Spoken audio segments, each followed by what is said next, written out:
Ed company, but on the weekends I spent trying to, sell the shoes. And the first thing we did is we started a little website, because that's the business we were already in. I sent the web link to all my friends and family, and some people started buying shoes, and that was good. And then the next thing I realized is I had to get into a store. And luckily, I was able to get into, it took a little time, but I was able to get into one of the better stores in Los Angeles, and the buyer bought 80 pairs of my shoes that she was going to sell in her store. But when she bought the shoes, she didn't just buy the shoes because she thought they looked good or the price was right. She bought the shoes because of the story. And it was very important to her that she could tell that story to her customers. So I gave her this picture of me and one of the kids. And she put this picture in the front of the store. And around it, she put all the shoes. And she said, underneath it, she wrote, with every pair of shoes purchased, TOMS will give a pair to a child in need, 1 for 1. So I was excited. I sold her 80 pairs of shoes. I sold like 20 or 30 online. So I was almost halfway to my goal after only 2 months of doing this. And I'm still working at the online driver's ed company, and things are going great.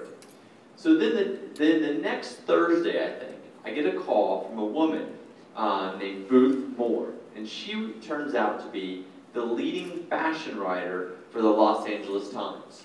And she had been in the store that was selling our shoes and had heard the story. And she wanted to call me to find out if this was really true. Was I really going to give away a pair of shoes every time I sold a pair? And I said, yes, it's absolutely true. And I told her the whole story about my friend and us making the shoes and the whole thing. And she said, this is really great. I would love to get this story into my column. Could you please send me a picture of one of your shoes? So I sent her a picture of one of my favorite shoes. And that was, I think, on a Thursday, right? So the next Saturday morning, not that Saturday, but the next Saturday morning, on the cover of the newspaper, okay, the LA Times, there were 2 headlines. The first headline was, the movie Da Vinci Code opens at $300 million in sales, okay? But the second headline was TOMS shoes. So that day, we sold 2,200 pairs of shoes on our website before 2 o'clock in the afternoon. Now, I only had 150 pairs in my apartment. So this is the first of many supply chain problems for me. Can you imagine selling 2,200 pairs, but I only had 150 pairs? And I had to go back to work on Monday. I had no idea if the guy in Argentina could make any more of them. So, it was a little bit kind of a scary time.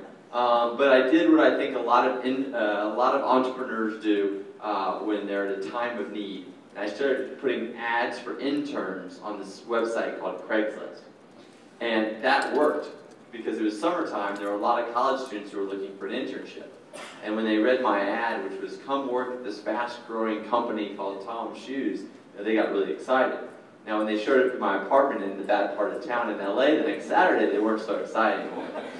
And especially when I'm doing the interviews with these interns at my kitchen table, and they think they're at some company, and my roommate is sitting on the couch in his boxer shorts watching football. So, but I was able to convince 3 of the 20 interns to stay with us.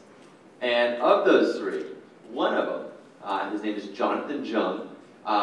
He has a mohawk that goes up to about here. He's 24 years old now. When he first joined me, he was, I think, 19. And he runs all the global operations and logistics for our entire company around the world. So you never know what those internships are what's going to happen. But with my interns, what I said was this: guys, I need you to email and to call every single one of the customers that think they're getting their shoes in 4 days, like the website promises, and let them know that it's actually going to be more like 8 weeks until they get their shoes. So they did, and they called them. And I went back to Argentina and learned how to make shoes. And for a month, we figured it out, and I came back, and we started, so we sent all the 2,000 shoes out, and we started getting more stores. Now this is now July. How many people saw a movie in July 2006 called The Devil Wears Prada? Raise your hand. Oh, okay, good. Lots of people. So you remember that in that movie, it's about this woman at Vogue magazine named Anna Wintour, who's pretty nasty, right? I mean, she's not the easiest person to get along with. The whole journey was from her office at Vogue magazine, and they wanted me to come to New York and talk about my $45 shoes. Now, I mean, I had no idea. I knew nothing about fashion at this time. I still knew very little, but I mean, I knew Now, the interesting thing about Vogue magazine is they really can make you look like you know what you're doing, right? I mean, this does not look like a guy that has 3 interns in his apartment trying to sell shoes, right? I mean, cool. We started getting calls from Nordstrom's and Urban Outfitters and Macy's and all these big stores around the world, and they all wanted to buy our shoes. And I'll tell you a funny story about this apartment. We had one cordless phone, and the battery didn't last very long, so it always had to be on the charger. And so we always kept it on the charger, but whoever was closest to the charger when it rang had to answer it. And so it's me and these 3 interns, and the phone rings, and I'm closest at that point. And so I grab it, and I say, "Hi, this is Blake. Who are you?"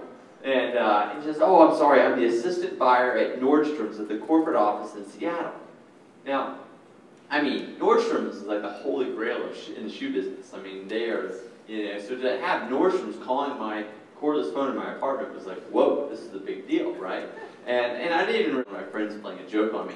And so I said, "Really? Are you sure?" He said, "Yes, absolutely. And I'm kind of in a bind here because there's this article about your company in Vogue magazine." Like, I didn't know this.